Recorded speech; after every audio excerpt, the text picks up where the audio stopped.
김정희 변호사, 김성환 평론가 자리했습니다. 오늘 첫 번째 주제 보겠습니다. 지난달에 영광 원자력발전소 한빛 1호기 시험 가동 중에 원자로의 열 출력이 기준치보다 훨씬 더 높아진 아찔한 사건 아시죠? 조사 결과가 나왔습니다. 무자격자가 계산을 잘못해서 원자로 열 출력이 크게 높아졌는데 기준치를 넘긴 사실도 잘 몰랐다는 건데 알기 쉬운 설명 듣기 위해서 원자력 안전과 미래 이정윤 대표 모셨고요. 어서 오십시오. 안녕하세요. 이 대표님 원자력연구원에도 계셨고 특히 월성 1, 2, 3, 4호기 설계에도 참여하셨다고 들었습니다. 예, 2, 3, 4호기입니다. 2, 3, 4호기 직접 설계를 하셨단 말씀이시죠? 예. 네, 알겠습니다. 오늘 좀 알기 쉽게 설명을 부탁드리겠습니다. 지난달 10일입니다. 한빛 1호기에서 먼저 간단하게요. 어떤 일이 발생한 겁니까? 한빛 1호기가 정기 점검을 한 9개월 정도 받고요. 네. 그다음에 재가동에 들어가는 준비를 하고 있었던 겁니다. 그러니까 보통 이제 원자력 발전이라고 하는 건 핵 반응을 가지고 그걸 제어하는 거가 굉장히 중요하지 않습니까? 그래서 제어하는 실험을 했던 겁니다. 그래서 5월 9일 날 실험을 한번 했는데 1차 실험이 실패로 돌아갔고요. 이건 기존의 실험 방법이었던 겁니다. 네. 그런데 그 다음 날 5월 10일 날 새로운 방법으로 다시 시도를 하게 되는데 이 과정에서 폭주가 일어나게 됐고 네. 제대로 제어하지 못했다가 한 12시간 가까이 돼서야 원자로를 수동 정지하는 사태가 벌어지게 된 겁니다. 이 대표님 제어봉을 들어 올리다가 그러니까 기존에 늘 해오던 방식으로 안 돼가지고 다른 방식으로 제어봉을 들어 올리다가 문제가 생겼다는데 이게 무슨 말입니까? 제어봉이 기계적인 장치인데요. 이것이 제대로 작동이 안 됐기 때문에 그걸 조치하는 와중에 이걸 들어 올리게 된 것입니다. 내부적으로 회의를 했다 하지만 그것이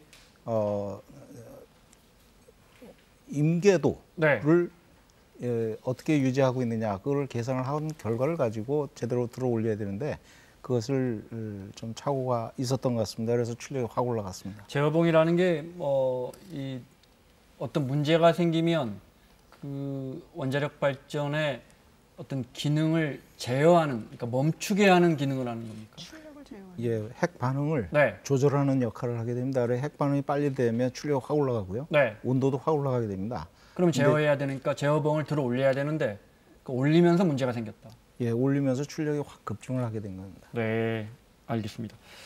자, 그래픽을 좀 보면서 이 대표님의 설명을 더 듣겠습니다. 원래는 저 설명을 좀 해주시면요. 예, 파란 그림이 있는 것이 파란 색깔이 이제 제어봉입니다. 네. 지금 해결료 봉 안쪽으로 들었다 나왔다 하는 그런 상황입니다.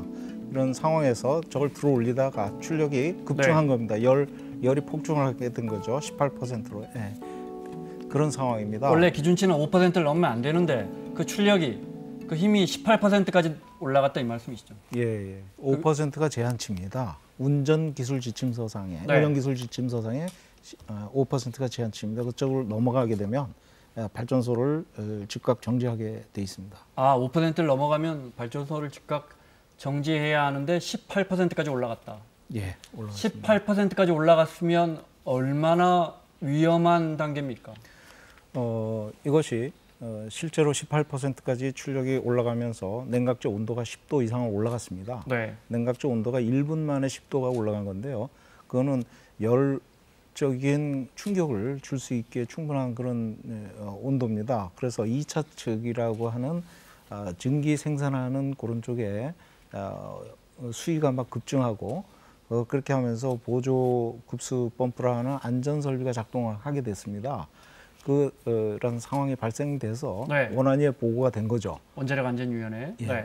원자력안전위원회에 보고가 된 겁니다. 네. 예. 제가 거기서 조사한 결과를 봤더니 사실 정확히는 잘 모르겠습니다. 그렇게 되면서 지금 대표님 말씀하신 것처럼 증기 발생기 수위가 높아졌고 주 급수 펌프 등이 멈춰 섰고요, 자동으로. 예. 보조 급수 펌프가 자동으로 가동됐고 주 제어실에 경보가 울렸고 예. 영화처럼 제어실에 이렇게 알람이 울리고 이런 긴박한 상황이 펼쳐진 것 같아요. 그런 상황에서는 운전원이 아마 정신이 없었을 겁니다. 네. 예, 아주 혼미한 상태였고요. 그걸 조치하는 와중에 5% 출력이 초과했다는 사실을 갖다가 주지를 못했다. 네. 제대로 이해를 그런 제한이 있는 규정도 몰랐다. 네. 처음에 그렇게 얘기를 했습니다. 그래서 지금도 그것이 어느 정도 조사 결과 유효한지 그 자체가 지금 설명이 제대로 안 돼 있는 것 같습니다. 뭐 출력이 지금 18% 정도까지 간 상태에서 수동 정지를 했으니 망정이지 예. 만약에 그 상태가 방치됐다. 그런다면 지금 뭐 일각에서 얘기 나오는 것처럼 체르노빌 사태 같은 게 벌어질 위험성도 있지 않았느냐 이런 얘기도 있거든요. 그렇게 이제 원자로 특성이 출력이 급증하는 특성을 가지고 있습니다. 그래서 바로 정지를 시켜야 되는데 18%까지 올라간 상황에서 제어봉을 다시 집어넣음으로써 영출력 상태, 정지 상태에 준하는 영출력 상태를 유지하고 있었다는 건데 그 영출력 상태에서도 사실 전출력으로 운전하는 100% 출력으로 운전하는 상태랑 그렇게 큰 위험성에서 차이가 없습니다. 그래서 그것이 안정화됐다라고 하고 원안위에서 그냥 조사만 내렸다는 것도 상당히 유의 깊게 봐야 될 대목입니다. 그래서 저는 초기 대응이 미숙했다 이렇게 얘기를 하고 있습니다. 하나씩 여쭤보겠습니다. 지금 김성환 평론가 이야기했듯이 그러니까 이렇게 여쭤볼게요. 18%까지 올라갔다고 했는데 잘못 제어하면 저기서 폭발도 가능합니까? 폭발까지는 일어나기는 좀 여러 가지 단계를 거쳐야 되기 네. 때문에 바로 그렇게 간다라고 볼 수는 없습니다. 18%까지 올라가는 일이 종종 있습니까? 거의 없습니다. 없습니까? 네. 매우 이례적인 상황인 거예요. 아주 이례적인 상황입니다. 그다음에 수동으로 정지시키는 상황까지 나왔다고 했는데 제가 알기로는 아까 대표님도 말씀하셨고 당시 그걸 조작하는 사람들이 자신들이 5% 기준치를 넘어선지도 몰랐다는 거 아닙니까? 그것이 기준치인지를 몰랐다. 기준치인지 몰랐다. 예. 근데 위험한 사실이라는 건 어떻게 제한치? 예, 예. 제한치를 넘어섰다는 것도 몰랐다는데 위험한 상황이라는 건 어떻게 확인했답니까? 제한치 규정, 즉 네. 5%를 넘어가면 즉각 정지해야 된다는 규정을 몰랐다는 겁니다. 네. 예. 근데 어쨌든 수동 정지 조치를 했잖아요. 예, 정지를 그건 어떻게 했답니까? 정지를 안 했고요. 네. 한 10시간 뒤에 정지를 했습니다. 몰랐군요, 그러니까. 예. 정확하게는. 예, 네. 그래서 10시간 동안 뭘 했냐? 네. 즉각 정지를 해야 될 상황인데 10시간 네. 동안 그렇게 간 거에 대해서 이제 사업자인 발전 사업자와 원안이 둘 다 이제 거기에 대한 좀 여러 가지 책임성 문제들이 많이 나오고 있는 이유입니다. 정리하면 5% 제한치를 넘어선 사실도 몰랐고 수동 정지시켜야 되는데 그것도 10시간 넘게 이루어지지 않았다. 모르는 게 아니고요. 5% 제한치 규정을 몰랐다는 겁니다. 규정을 몰랐다. 예. 그러니까 속도 제한치를 모르고 운전한 네. 거나 똑같은 거죠. 네. 그러니까 중단시켜야 되는 거를 정지시켜야 된다는 것 자체를 몰랐기 때문에 그냥 내버려 뒀다라는 얘기 같은데. 예. 그러면은 제가 궁금한 게 예를 들면 아침 10시에 그런 일이 벌어졌고 저녁 밤 10시에 이제 그것을 정지를 시켰는데 그러면은 실제 이걸 조작한 사람 말고 나머지 뭐 상사라던가 관리 감독하는 사람이라던가 이게 무슨 교대로 돌아가면서 이런 것들을 확인하게끔 되어 있는 거 아닐까요? 그러면 그 사람들이 그때까지 몰랐다는 건가요? 전혀? 그걸 이제 원자력 안전위원회에서 조사단을 보냈다는 겁니다. 네. 그래서 원자력 안전기술원이 이제 전문가들이니까 그쪽 팀을 보내가지고 조사를 하게 됐습니다.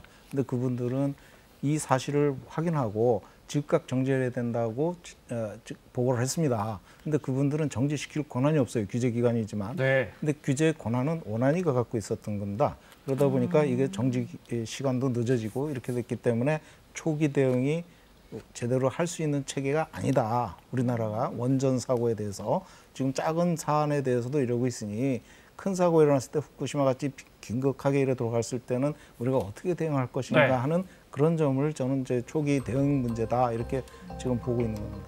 근데 좀 그 이해가 안 되는 것은 보통 이제 우리가 운전하려고 그러면 운전 면허증이 있어야 되잖아요. 근데 이번 같은 경우에는 면허증이 없는 사람이 운전한 것이나 다름이 없고 그리고 제어봉을 조작했던 사람도 정비사가 지금 운전한 것이나 다름이 없는 그런 상황이 지금 연출이 됐단 말이에요. 예, 운전원은 운전 면허가 있는 사람들이 있습니다. 네. 거기에 전부 다 없는 사람이 들어갈 수가 없습니다. 다만 제어봉이 고장났기 때문에 그거를 조치하기 위해서 정비원이 들어가서 네. 조작을 한 겁니다. 그러면 이것을 운전으로 봐야 되느냐 정비로 봐야 되느냐는 두 가지 큰 차이가 있는 거죠. 원안위는 운전했다라고 보는 거예요. 이분이 네. 운전 면허증도 없이 조작을 했다. 근데 작업자는 나는 정비했다. 그러니 운전면허증 내가 무슨 필요가 있냐. 이제 이렇게 네. 둘이서 대응하는 과정에서 특수 사법 경찰까지 동원이 된 이게 어떤 책임 전가성 아니냐 이런 의혹이 들어가는 겁니다. 정비하고 운전이 달라요? 어떻게 다른 거죠? 고장이 났기 때문에 고치는 거는 정비고요. 평상시에 출력 운전을 하게 되는 건 운전하는 분들은 발전 거기에도 운전. 정식 자격을 갖춘 분들이 하고 있었고 예. 문제가 생기니까 이제 그 긴급하게 정비해 주려는 분이 왔는데 이분은 자격이 없는 분이었지만 정비만 했다고 본다면 그건 큰 문제는 아니다 이 말씀이십니다. 근데 이제 그 자체도 네. 상황을 운전원이 감시를 하고 지시를 받고 있었다 그러면 상황이 큰 문제는 아니고 원래 원칙대로 간 겁니다, 사실은. 네, 알겠습니다. 자, 이 정부의 특별조사 결과, 원안위와 정부의 특별조사 결과를 잠깐 들어보겠습니다. 그동안에 중간 점검하면서 공정이 많이 지연돼서 다른 방식으로 문제를 해결하려다 여기 압박을 많이 느꼈고 그러면서 이런 사고가 났다는 거예요. 잠깐 들어보겠습니다. 네, 아마도 저희들이 보기에는 당시 발전팀이 공정이 많이 지연돼 있다라고 하는 부분에 대해서 좀 압박을 느꼈고 빨리 제어봉 위치 편차를 해소하려고 노력했던 것 같기도 합니다. 앞서 말씀하신 것처럼 그러니까 기존에 늘 수년 동안 해오던 방식으로 연료봉을 올리지 못하니까 제어봉입니까? 제어봉을 올리지 못하니까 새로운 방식을 하려다가 이런 문제가 생겼다. 예, 14년 동안 사용했던 방법을 적용을 해서 문제가 되니까 3번 시도를 해서 안 되니까 다른 방법, 그 전에 사용하던 방법을 적용했다는 거 아닙니까? 네. 그런데 그것이 정상적이지 않습니다. 왜냐하면 3번 시도를 해서 잘못했다 그러면 뭐가 문제인지 밝히는 게 우선이라는 거죠. 그리고 나서 다음으로 넘어가야 되는데 네. 이건 그냥 접고 그냥 14년 전에 사용하던 그런 절차를 갖다가 준비도 없이 네. 작업자가, 운전자가 경험도 없었지 않습니까? 그래서 또 이게 문제가 된 거고 이렇게 된 겁니다.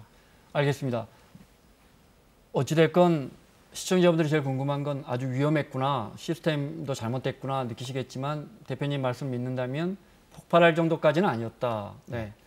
그건 과장된 우려군요. 그럼에도 불구하고 대표님이 보시기에 이 여러 과정들 지금 진상조사위원회 결과가 나왔는데 어떤 과정이 가장 잘못됐다 이렇게 보십니까? 지금 초기 대응 문제입니다. 초기 대응. 문제가 생겼는데. 문제 생기자마자 바로 즉각적으로 조치를 해줘야 되는데 그것이 10시간 동안 정지를 안 시켰다는 거죠. 영출력 상태에서 출력 운전이 아니죠. 하지만 임계도가 유지되고 있었기 때문에 출력이 어느 상황에서는 확 복종할 수 있는 상황이거든요. 위험하다는 거죠. 그렇기 때문에 바로 정지를 하라고 돼 있는 거고 해결료 봉이 비틀어지거나 그 온도가 갑자기 증가를 해서 네. 그렇게 되면 심각한 상황이 올 수도 있는 상황이거든요. 그렇기 때문에 즉각 정지를 하라는 건데 그런 조치가 10시간 동안이나 지체됐었다는 거 이거는 상당히 심각한 문제죠. 근데 뭐 계산도 잘못됐다고 하고 네. 정비 자격증도 없는 사람이 사실은 정비를 담당을 하고 그 운전을 한 것이나 다름이 없는 상황이 됐다고 하면 그러면 원전을 가동했던 그동안에 경험이 굉장히 많았던 사람들이 있었을 텐데 그런 사람이 혹시 모자라서 그런 거 아니냐 지금 그런 얘기도 있거든요.